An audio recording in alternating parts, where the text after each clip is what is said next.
చిత్తూరు జిల్లా యాదమరి మండల పరిసర ప్రాంతాల్లో గత కొద్ది రోజులుగా 25 ఏనుగుల గుంపు సంచరిస్తూ స్థానిక రైతులను కష్టనష్టాలు పాల్చేస్తున్నాయి.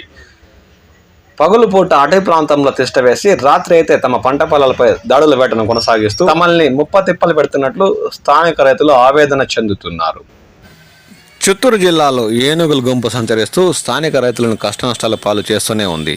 యాదమరి మండల పరిధిలోని సరిహద్దు గ్రామాల్లో పంటలపై గత కొద్ది రోజులుగా 3 గుంపులుగా ఉన్న 25 ఏనుగులు దాడులు చేస్తూనే ఉన్నాయని రైతులు ఆందోళన చెందుతున్నారు. రాత్రి వేళలో ఏనుగు గుంపు రాచూరు పెదగాండ్లపల్లి గ్రామ సమీపంలోని వరి, అరటి, చెరుకు పంటలతో పాటు కంచెను కూడా ధ్వంసం చేశాయని బాధిత రైతులు రామ్మూర్తి, చిన్నబ్బ, వరదరాజులు ఆందోళన చెందుతున్నారు. ధ్వంసమైన పంటలను FBO ఢిల్లీ రాణి, అటవీ సిబ్బంది శనివారం పరిశీలించారు.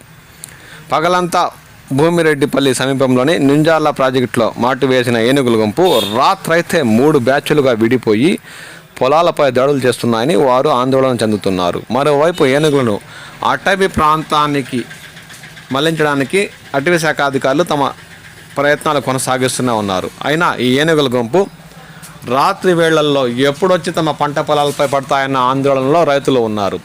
సంబంధిత శాఖ అధికారులు వీటిని దూర ప్రాంతాలకు తరిమేసేందుకు తగు చర్యలు చేపట్టాలని వారు కోరుతున్నారు.